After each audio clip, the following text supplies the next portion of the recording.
Welcome back to another episode of Rock Boys Football Dill, week 4 in the books. Time to update the top 25 rankings. Now, these are my personal top 25 rankings heading into week 5. Dill, you haven't even seen these until just now. So I know you have a few bones to pick. And quite frankly, I'm sure a lot of y'all have some bones to pick in this top 25 rankings. Would love to hear from you guys in the comment section. The best part about doing these ranking episodes is hearing from you guys. I was in an absolute war with someone with Indiana last week. We got Indiana in the top 25 now. They were absolutely right. I was wrong. I'll wear it. Appreciate you guys rocking with it. If y'all do enjoy the content, consider subscribing to the channel. The support y'all have shown means the absolute world. And Dill, without further ado, let's get into this one. Let's start at the top. And there's no change in terms of the top 5 teams in the country.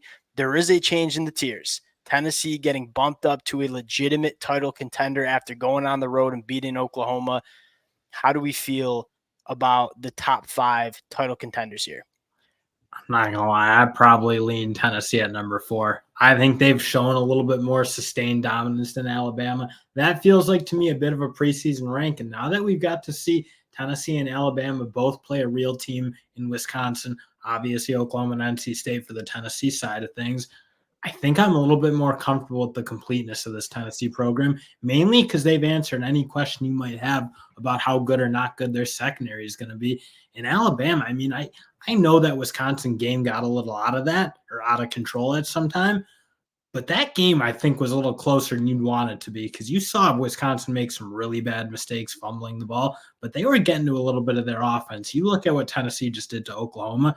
Oklahoma didn't get to one thing on that offense side of the ball. So I would probably lean Tennessee. It's really, really tight, and it'll obviously play itself out at some point, but that's probably my only quibble. And I like the tiers. I think there are 5 separate teams that have kind of emerged as really, really complete. No questions asked. These teams are hammers.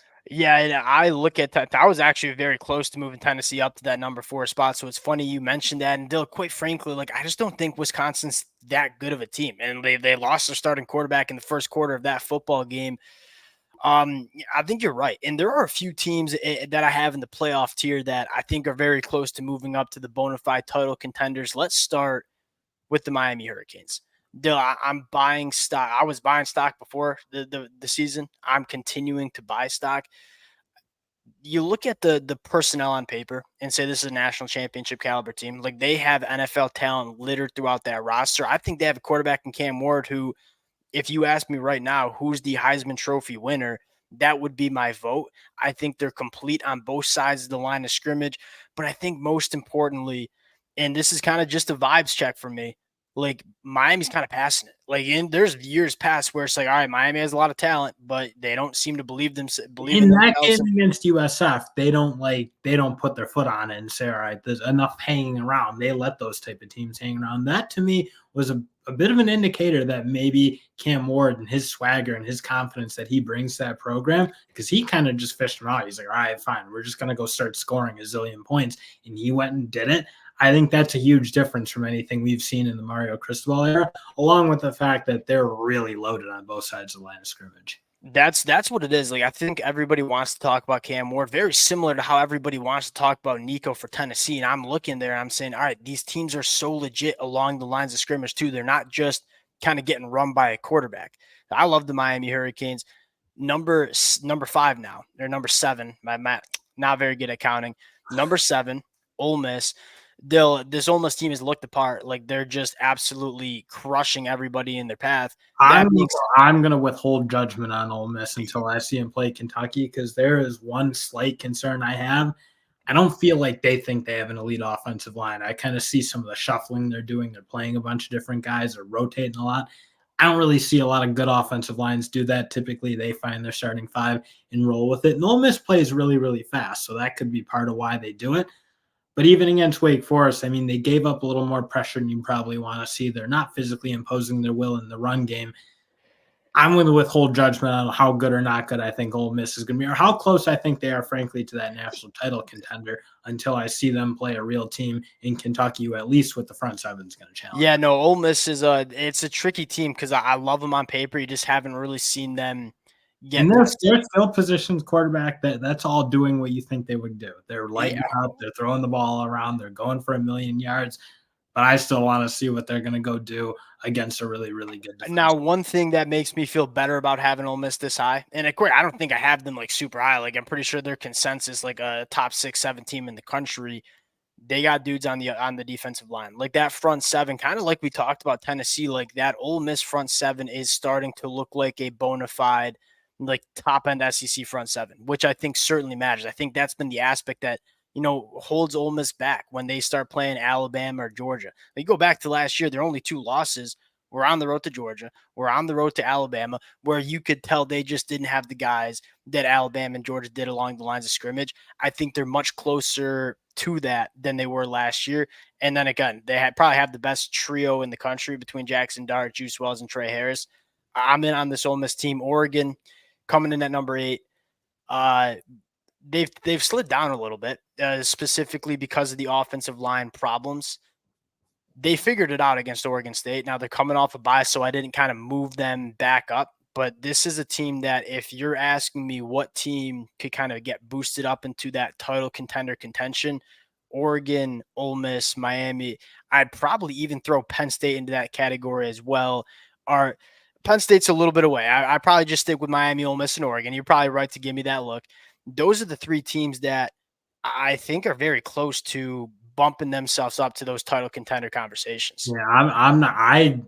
I have some concerns about Penn State. I'll be honest. I probably would have them behind Clemson and maybe Utah, Oh, mainly because I'm not 100% sure what their offensive line is truly about. I think you've seen, like, yeah, they've been explosive, and that's a huge thing. I don't want to like gloss over yeah. it like it doesn't matter, because that was obviously what was keeping them down for so long.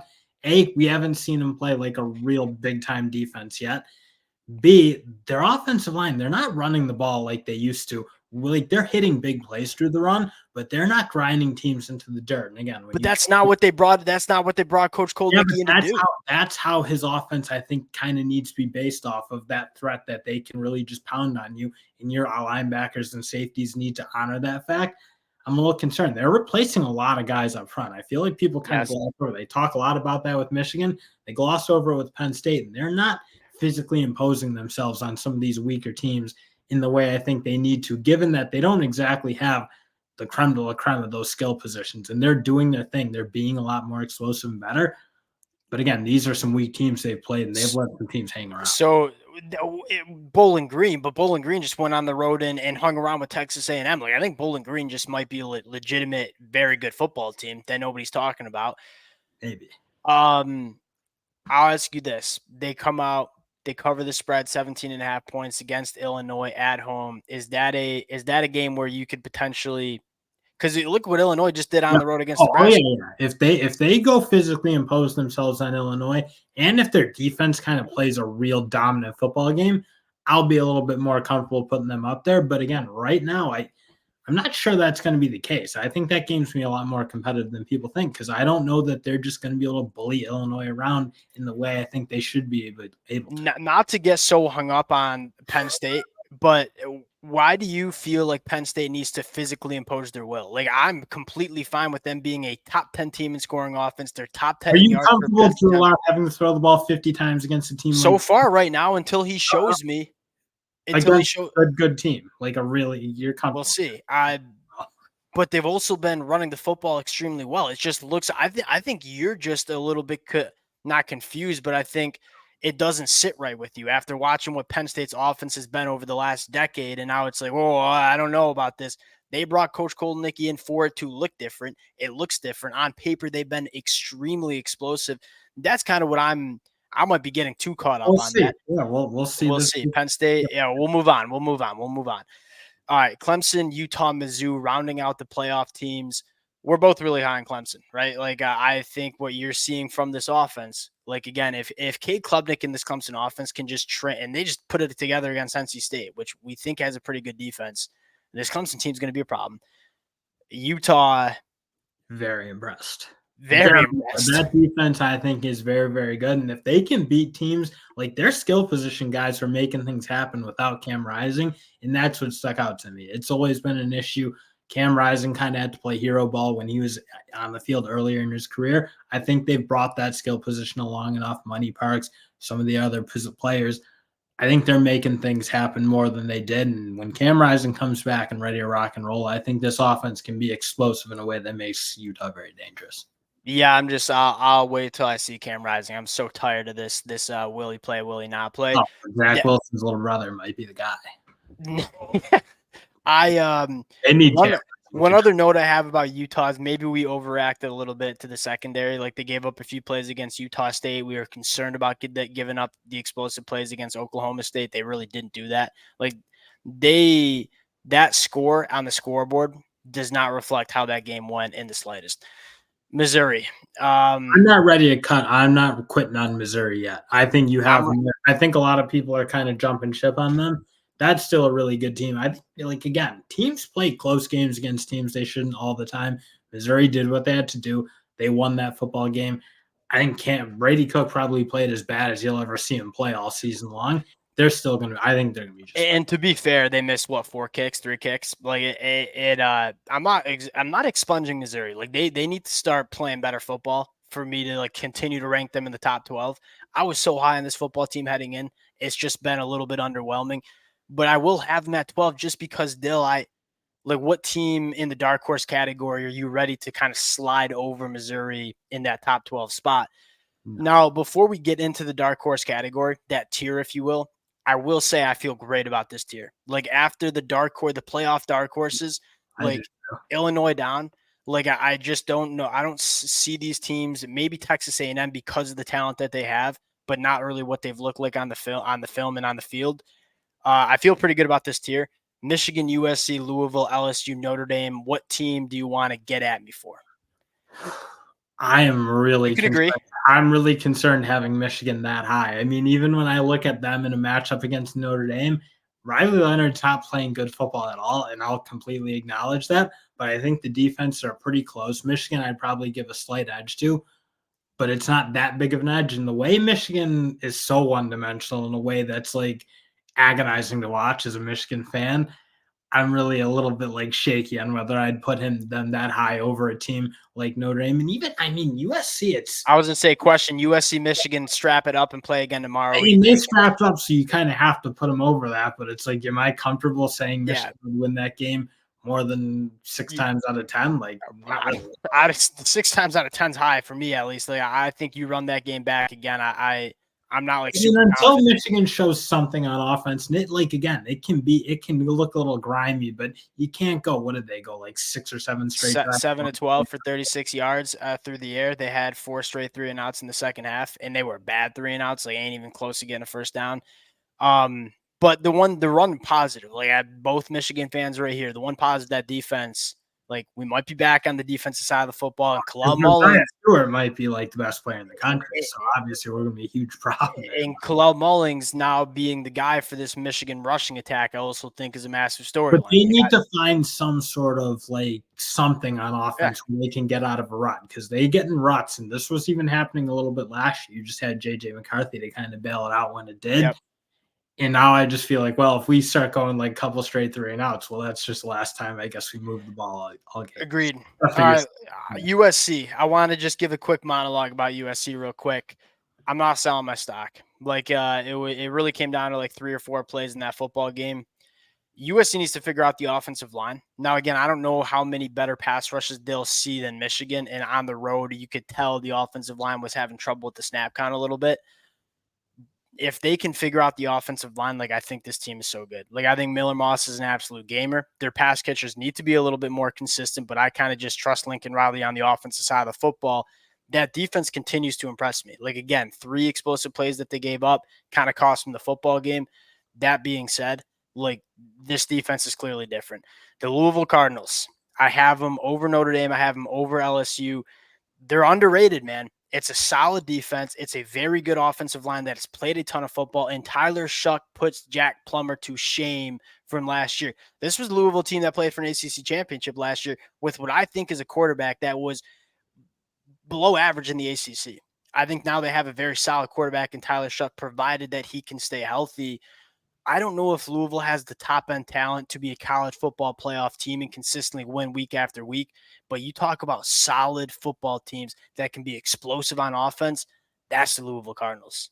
No, I don't have any issue where I'd probably have Notre Dame above them, but I'm okay with them being above LSU because LSU, again, defensively, it's just not. They just don't have the personnel, and I like that Agreed. they're trying to be more aggressive. They're Yep. putting more pressure on teams, but like they just don't have the personnel in that locker room yet. I'm comfortable with that. I'd probably have Notre Dame. I'd probably honestly have them at 13 because I still think Notre Dame, like people are way overreacting to that NIU game. And Riley Leonard's play is certainly concerning me, but their defense is really good. I think they can run the ball for the most part if they can avoid negative plays. I'd probably have Notre Dame a little bit higher. And I still think Riley Leonard, like I still kind of have some faith in him figuring it out. And that might be totally misplaced, but like No, I something. don't think it is because we've seen him do it at Duke. Now you just got to see him do it at Notre Dame. Now, I'm not pushing back on you there. And then yeah, you're right about like LSU has great offense. I'll tell you one in the solid category that I think maybe should be back into the dark horse is Oklahoma. Because I look at all that solid category. Nobody has an elite unit. Oklahoma has a defense that rivals almost anyone in the country. And again, their offense, when they play good teams, like really good teams, their offensive line's playing a certain way that makes me think, well, they're just not going to move the ball. But against almost any team that's I don't call with an elite defense, I think they can do enough combined with the fact that their defense is great. I feel like we saw them play like at like Tulane, Houston. Like they weren't able to. Their offensive line looked bad in those football games. They can still move it. I totally see where you're coming from. Like I think the Oklahoma defense, it's a top 10 unit in the country. Like what they did against Tennessee, they did everything they needed to do to give Oklahoma a chance to win against what I think is one of the best offenses in the country. But that offense But also Michael Hawkins with his creativity and like escapability, I think at least gives them a shot to like really just grind their way down the field. And it's never going to look pretty. I've kind of accepted that fact. But I think Michael Hawkins can do some things with his legs, make some plays for them that, again, they're not going to be a good offense. I know they're not a good offense, but I think they're better than a lot of these like solid teams because they have an elite side of the ball that I don't think any of them can touch. If they had something I could believe in on offense, like I don't need it to be a great offense, but like if they could run the football all right, if they could, I mean, they have a guy like Deion Burks who I think is a difference maker, but outside of that, it is just I look at that offense and say it's really hard to believe in them in the SEC. Let's go to the solid category. Illinois. I was not in on Illinois. They weren't in my top 25 last week. They go on the road and beat Nebraska. And that wasn't like a fluke win. Like they ran the football all over Nebraska in the second half. Luke Altmaier is playing legitimate good football. The defense is massively improved, especially in the back end. And you have two wide receivers that will be playing in the NFL, in Zachary Franklin and Pat Bryant. Like that's a very complete team. Again, kind of similar to the conversation with Louisville. Like, do they have that elite talent to go up against some of the best teams in the Big Ten? That's to be determined potentially this weekend on the road to Penn State. That being said, that's kind of where I am at Illinois. Iowa State, don't like them, have to rank them. UCF, kind of like. Start bumping some teams over. I don't know what to think of Iowa State. I don't think Iowa's a very good team at all. That's kind of what they're hanging their hat on. It feels like a little bit. I look at UCF, like I think that's a tough matchup for Iowa State because I think they can score on them, and I'm not sure Iowa State's really going to score on a lot of teams. The thing with UCF is like I was kind of high on TCU, and TCU kind of got splattered against SMU. So now it's like guys me second guessing like how high I should be on UCF. Dill, Indiana, and Kirk Signetti, kind of a good football team, man. Kind of a good football team. Boise State, again, we haven't seen a ton of them, but they played Oregon very, very tough. I think they're the best group of 5 team. Look, Texas A&M has every possibility to work themselves back into that dark horse category. Like they are a talented football team, specifically on defense. Still concerns about the quarterback. Like Marcel Reed didn't look great against Bowling Green. He looked like a redshirt freshman. And I think that Florida defense might just really not be good. And so Marcel Reed kind of looked good against Florida. And then Bowling Green. Again, Marcel Reed is a fun quarterback to watch. He did make some plays against Bowling Green. Yes. Salt Lake, again, you saw the moments like, oh, why did he do that? That's a redshirt. Yeah, there's moments where like, that's a redshirt freshman who was a project coming out of high school. And then BYU, Dale, Kansas State got. I have both Oklahoma State. I want to get your take on this. Oklahoma State and Kansas State. They're in the AP top 25. I took them out of the top 25 entirely. Kansas State. Kansas State still should be in my opinion. Like, yeah, I get that. And part of me is like, well, you don't get blown out like that. I mean, I can accept losses, I feel like, but that's a real just like beating they took to BYU. It was at home. The game, I think, spiraled on them a little bit. I still think I'd probably have them in the 18 to 25, probably around like 22, 23. Yeah, no, I might be overreacting a little bit, but there's also a part of me that's just like, I don't love Arizona. Like, I was never like, I think the AP had them at 13th in the country after the big win at Friday night against Arizona. Like, I just haven't been in on Arizona. They haven't looked all that great. I think they're very one dimensional with T-Mac and Noah Fifita. Outside of that, like, I just don't think that team's that good. So I looked at that win and said, all right, maybe that everybody overreacted to what Arizona is. And then again, Avery Johnson was another guy that he looked like a second-year young quarterback on the road at BYU. And I get BYU, Provo, Utah, tough place to play. BYU, we got to put him in the top 25. Like, am I convinced BYU is a top 25 team in the country? No, probably not.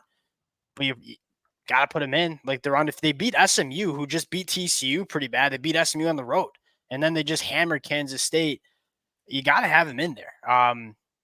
That'll do it. Still, I would love to hear from people in the comment section. Again, Kansas State left out, Oklahoma State left out, Nebraska left out.